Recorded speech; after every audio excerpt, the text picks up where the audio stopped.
इसी के साथ साथ जो गुनाह आज हम देखेंगे जिसको मामूली समझ लिएगा, जो कानों से होता है, याद रखिए, वो ये है कि गाने बजाने की आलात और मौसीकी। ये भी एक बहुत लंबा टॉपिक है, इस पर एक पूरी लेक्चर की ज़रूरत है, जो आजकल बहुत कॉमन हो चुका है। अब पहले भी कॉमन हो गया था, लेकिन ये चंद सालों में ये रील्स और शॉर्ट्स के चक्कर में तो इतना कॉमन हो गया कि एक बुजुर्ग, बिल्कुल जिसको कहेंगे जिसकी पूरी ज़िंदगी इबादतों में अल्लाह की गुजरी है, वो भी गाने सुन रहे हैं, लेकिन वो गाने नहीं सुन रहे, एक्चुअली कोई रील देख रहे हों, लेकिन उसमें गाना इतना कॉमन हो गया कि अब वो गाने को रील की वजह से सुनना जायज़ हो गया। आप समझ रहे? मतलब पहले गाना था तो आप हराम बोल के नहीं सुन रहे थे, अब वो आप रील देख रहे हैं। आप क्या बोल रहे हैं? मैं रील देख रहा हूँ, रील में एक आदमी मछली पकड़ रहा है। हाँ, मेरे को मछली पकड़ने का शौक है, लेकिन बैकग्राउंड में जो सॉन्ग चल रहा है वो भी तो जा रहा है आपको उसके साथ। आप समझ रहे? तो अब तो बहुत ही कॉमन हो गया, मतलब पहले हम कह सकते थे कि आम था, अब इतना आम हो चुका है कि उसकी कोई हद नहीं रही अदर की। तो अब कैसा करना पड़ा, एक आदमी के पास से गुजर रहे, वो कोई गाना सुनते हुए नजर आ रहा, तो आपको ये हुस्न ज़न रखना पड़ा कि गाना नहीं सुन रहा, वो कोई रील देख रहा है जिसमें कुछ और चीज़ देख रहा है, कि इसलिए इतना मगन है उसमें कि वो गाना भी बैकग्राउंड में चल रहा है, उसको भी सुन रहा है और आगे बढ़ाते जा रहा है। एक गाना, दो गाना, तीन गाना, ये कॉमन हो गया अंदर की।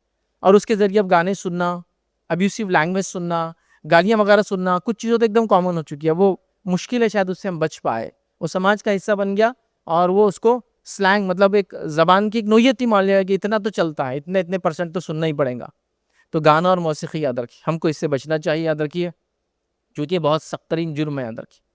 कुरान की आयत याद रखिए जिसमें अल्लाह रब्बुल इज़्ज़त ने जो ये फरमाया, व मिनन नासी, जो कि सूरह लुक़मान की आयत है, व मिनन नासी मन यश्तरी लहवल हदीसी, के लोगों में कुछ लोग ऐसे जो ऐसी फालतू की चीज़ें लेकर आते हैं, लहवल हदीस को कहा, लियुज़िल्ल अन सबीलिल्लाह, कि जिसके ज़रिए वो अल्लाह की राह से लोगों को दूर करते हैं।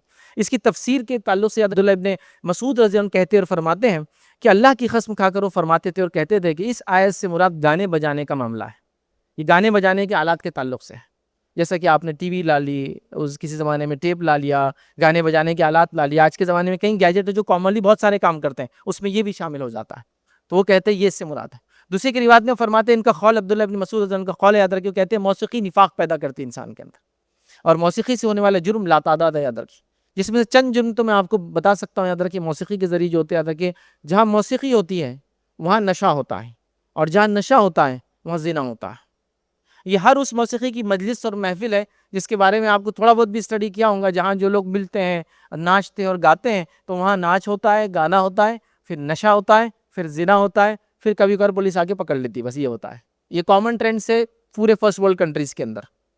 चुप-चुप के मजलिसें जमाई जाती है, घरों में जमाई जाती है, अगर हुकूमत ना भी कहे तो। इसके अंदर नाच गाना, और नाच गाने का सीधा ताल्लुक फिर याद रखिए नशे से है, क्योंकि नाच गाना एक नशे का एक लेवल देता है, लेकिन उससे इंसान फिर सेटिस्फाई नहीं होता है, वो नेक्स्ट चाहता है, नेक्स्ट के अंदर फिर वो जिस्मानी नशा करता है, फिर उसके बाद क्या है, फिर उसकी जब अक्ल मारी जाती है तो उसको फिर किसी चीज़ से फ़र्क समझ में नहीं आता है, फिर ज़िना होता है।